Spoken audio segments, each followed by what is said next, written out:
What's up, Pirates? Ray Talks here with Awaken TCG, and today I'm going to be going over nationals, basically. So I'm not going to be saying none of the bad stuff. That's kind of already covered. A lot of content creators are already starting to do that, and so I don't feel the need to do something like that. Let me turn the slide on. I did make a video at Nats with Cross. It's going to be on his channel about our experience, the good, the bad, all that. So that is going to be on his video, but I'm not going to give you guys no drama, nothing to talk about here. Just my experience for my first nationals ever. This is my second offline tournament going to. Very fun. I had a great time. The first day was a little long, so I was a little out of it, but besides that, it was amazing. I met so many people. I'm not even gonna get to naming because it was a lot of people. I've met a lot of you guys. You guys are amazing. I took a lot of pictures. What else? I didn't do so hot. Let's go and get right into my round. So I got there early. Obviously, there was a delay, so I didn't start playing until 2:30. 2:30 comes around. Boom, get into my game one. It's a Sakazuki. I'm like, perfect. This is my most practiced matchup. Let's get it. I'm ready to start this. And 5 minutes later, repair. All right, that's fine. It is what it is. After the delay and then the repair, I think everybody was kind of out of it. So it's fair to say that not everyone could have been at their highest potential playing that first day. Anyways, I get repaired into a purple Luffy. Mind you, I'm on a Nell. So I'm like, this is the one matchup I don't want to see. I'm like, I'll probably see one. Hopefully not two, but I know I'm going to see one. And then it ends up being my very first round, which was rough. It was a rough match for me. Purple Luffy just purple Luffy on me. Not much to say on that game. So I started the tournament after my 2-round by X1. Not how I wanted it to start, but we can't all have lucky runs every tournament, right? So my next match, this one is the one that stung. This one had me almost wanting to just leave right away. I'm playing a Nell. I'm playing the mirror. I get to a position where I can go for lethal, and so he has 1 life left. Already used the ability. I have 2 swings left. One is going to be a 10k and one is going to be a 12k. So he has 5 cards in hand, and I didn't know at the time until afterwards, but he had only 10k exactly. So I was thinking swinging 11-11 or 10-12. I was debating which one was better. Both are a gamble. If he can't block this first 11k and then he gets a 2k, he can block an 11k going to 12. He had 10k or going to 12. I'm swinging double 11. He went exactly, or I did 10k. He triggered an Amaru off last life, right? So I was like, oh, okay, cool. Yellow things. My own deck betrayed me, and then I was gonna go 12. He wouldn't have had enough counter, even with a 2k if I went 10-12. So that one stung. That one really hurt me. It demotivated me, and I'm like, dang. Do I want to go through this whole tournament and see if I can win out? Because at this point, I'm thinking maybe if I win out, I can bubble into top 128. I'm not.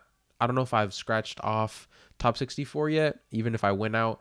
But I think it's 11 rounds, so I'd be 9-2, which is pretty good, I think.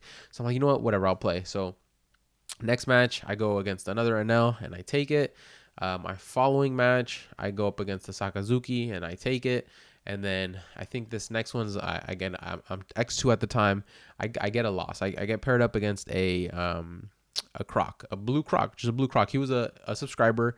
Shout outs to you. He destroyed me. Against the blue croc on the Nell, you have to rush them down. Holy, drop your Shuro early. And my starting hand was like Satori, Beige, Yamato, Anel. So I couldn't even, and I'm going second. So I can't play anything until my 8-dawn turn, which is Anel at 7. And I'm versing blue croc. He could probably just send it back, right? So, it went exactly how you guys expected. I swing with all my Dawn, because I'm not gonna play anything out of my hand. It's literally impossible. I'm not playing a 3-drop Beige or a 5-drop Satori. Those are my 2Ks, right? So I swing on my 6-dawn turn.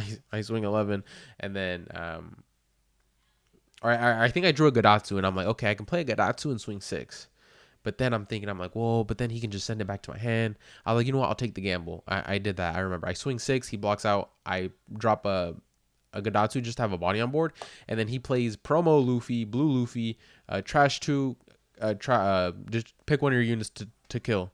So I trash my Gadatsu, or bottom deck it, I think is the effect, and now he has his body on the board and he's just swinging at me, and then I play a unit and he just destroys it, and just, Mihawk this, and I got blue crocked. I couldn't recover. He dropped 10 drop Kaido on his 6th turn when he's at 10 on, I think 6. 1, 3, 5, 7, 9 on his 6th turn, and it was rough. It was really rough. I mean, once that Kaido came down, it was basically over. There wasn't much I could do. He just kept swinging at me. I would run out of cards, and that was a game. And then after that, I'm X3. I play another Sakazuki, and I take it. I don't think I played any off-meta decks. I think it was just Anel, Sakazuki, and one Ploofy. It only ended up being one Ploofy, but then I went through the gauntlet of Sakas and Anelmirs. Then I played another Saka, and I lost. So now I'm X4. I think I'm 3-4. Last match of the day. Well, last match. It was supposed to not be the last match. Another Sakazuki. I took it. And at this point, I'm X4. So 4-4 or 6-4 if you count the 2 buys. And I'm like, all right, last one. And I can get at least the top 516, right? Or 512, whatever it was. And security's kicking everyone out of the venue. The judges make the decision just to cut it at 10 rounds. So I placed 524 or something like that, 520. I'm like literally bubbling out 10 spots out of just some 7 packs of pricing. So I'm like, dang, which is a couple $100, honestly, maybe even $1,000 if I hit like every single chase card. But like it was brutal. Like I went through that whole day after starting X2 just to bubble out of the first tier of pricing. But yeah, my day started real rough. Like purple Luffy into getting triggered out to lose the match. Definitely a rough start. I mean, those kind of things are just out of my hands.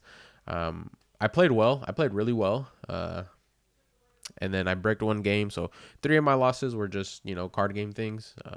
One, just a really bad matchup. Didn't really see what I needed in time. And he, saw his curve. 2, I got triggered for a loss. And then the 3rd one, I bricked against the deck where I really need to, push the tempo. So besides those 3 rough matches, one of my Sakazuki matches, I got outplayed. He was the better player. But for the most part, I had fun. It was an amazing experience. A lot of people. It was fun to meet everybody. I think that was the most exciting thing, right? Just meeting so many faces, putting names to faces that I interact with online, on Twitter, on the daily, honestly. And it was amazing. I'm going to start going to more tournaments. I'm scheduled to go to either Florida or Canada in April. And then as, they drop more and more offline tournaments, you're going to see me, picking and choosing one and going to it every time I can. So hopefully I can meet most of you guys. I hope you guys like the content. Obviously, you guys know I have a video coming out with Cross. It's going to be this style. We sit down at Nats and we talk about our experience on day 2, about day 1. And it's the bad, a lot of the bad, and some of the good. But yeah, for this video, we're almost coming up at 10 minutes here. I'm going to go ahead and cut it. Should I go over my deck list? Let me go over my deck list. All right, let's go ahead and talk a little bit about my deck list. So I don't know if any of you guys care about the Dawn setup, but we were rocking some Uta sleeves with the Rosinante Dawn. I wanted to run Rosinante on side events. Didn't end up bringing the deck, so I was like, you know what? I'll just go ahead and use the Dawn and bring him in spirit. Got the leader. Had to take this off while I played. Didn't want to get... I don't want no one to call a judge on me. Obviously, it's not a big deal as long as I just don't show it. But here is the Anel I used. Altar Anel leader. Now let's go ahead and get right into the deck list. So for starters, I went 2 Shura. I cut this because I didn't think the Ohm Holy was as important as I believe now. And so I decided to cut this, especially because a lot of the times my luck is really bad and I would bottom deck a lot of the cards I needed. So it really hurt me at times. Ohm, you got to go 4 of. Holy, you have to go 4 of. Like, the pressure that this creates, especially on curve, is just insane. You can decide to rush, you can hold these on the board and make Sakazuki use their cards in turn to get rid of this. So if they have a Lucci, before you swing, you can get a free KO with Gadatsu. So just a lot of good benefits of keeping this up. But yeah, it just creates an insane amount of pressure. Running for Gadatsu, I believe is necessary, especially against rogue decks like Zoro, RP Law, things like that. You need to see these, and they're free KOs on bodies, right? You don't swing at Zoro, you can kill their Luffy. Even when you do swing at Zoro a couple times, and if they're at 3 or more life, you can kill their Rush Zoros. So it's like so much benefits with this card here. So I ran 4 of, and then Amaru, I went aggressive. I went 4 Amaru. I think this was the right play. This card is insane. It lets you stall. It lets you pressure board when you don't have a play. It really gives you, tempo. If your opponent is low on cards and you can play this and get rid of one of their bodies, it just gives you tempo. I played 3 Thunderbolts and 1 L Thor as like a pseudo Thunderbolt if I get it early enough in trigger, and just 1 defensive spell. If I ever see it with Shura, or if I see it, it feels good to be in a position where you can Yamato hold 1 and be super defensive. I went 2 Sanji. I really enjoy the Sanji. I think I'm gonna go and up this a little bit, but the Sanji is really good. It's good to play late game. It makes your opponent have the answer to a blocker, which I might introduce Brules for that reason. Because if your opponent does not have it, you get a free block. We go 3 Shirahoshi in the mirror, and it's just insane. It's insane. You see your bodies, you can keep putting this back in with the categories you see, and it just gives you infinite value. So I went with 3, and then with the 2Ks, we have 4 beiges. You have to run the 4 beiges. It's mandatory. 2 good off trigger. You just win the game. Your opponent can't do anything about it. With Satori, we go 4 of as well. So those are our 8 2Ks. Satori, again, another great body to play early on, especially against Sakazuki. Gives you a lot of pressure. It's a 5 cost, so if they try to remove it, they can't just do, a Great Eruption and think that's fine. They'd have to use Great Eruption and Leader ability, and then a bot deck or a Lucci, putting it at 2. But then that means if they Lucci, they have to, get something else on your board down, which is more cards, more resources, and you want to see that. We went with 2 Katakuri. We kind of went full aggro on this list. I think that wasn't the play. I think there has to be a balance. I thought having the L Thor was the balance. Definitely not. But I still think this is a great list. I think this is a really well constructed list, and it could still do damage. It just wasn't my day. I mean, you guys heard my breakdown. So we went with 2 7 moms. I like to play the 7 moms on curve, especially when your opponent is not expecting it. So like, let's say, you're on 7 Dawn, and you swing, pressure them, and they take aggressively. Oh, okay, I'm gonna drop 7 mom. Now they're giving you life. Or if let's say you swing, and they counter out defensively, and then you 7 mom. Okay, now that they might trash a life, and you always want to see them trash a life. So I mean, it's a good big body to have on board. It allows you to keep it standing and forces your opponent to have the answer. Again, another one of those where they can't just swing at it. And it's a bigger body than the Enel. So if it does stick, it is better than this card in terms of damage value. Obviously, this they can swing at, and you can't get a free block with 1 card, while the Enel can. I'm running 3 Enel. 3 Enel. The first place list was running 4, which is now thinking about it, pairing it with these Amarus and just getting pressure on the board and playing aggressively board control. It makes sense why he was running 4 of these. So I might stay at 3. We'll see. I do have a treasure cup coming up this week, so we'll see what we end up playing. For our big bodies, 4 Katakuri, 4 Yamato. I mean, that is standard. I know some lists run 3, but this is standard. I like my big bodies. The only thing I'd change on this list is probably get rid of these, or maybe run 1 of. I'll probably reduce the Thunderbolts as well and find new cards for that. The first place winner, Jonas, made a great point in saying that, Thunderbolts are bricks, and you honestly only ever use them for lethal, which is at the very end of the game in certain situations, and or off life as a trigger.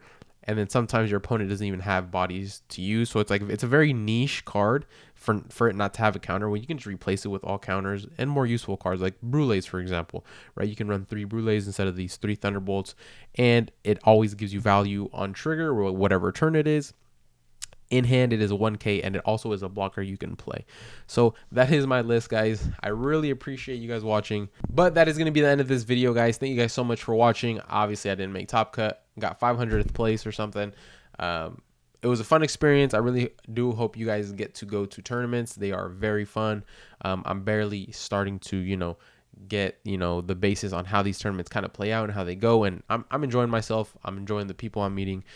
So I'm going to continue, going to tournaments. I'm going to continue going to tournaments, meeting you guys. I'm going to continue the content. You guys already know I'm locked in, and I appreciate you guys. I'll see you guys on the next one. Peace.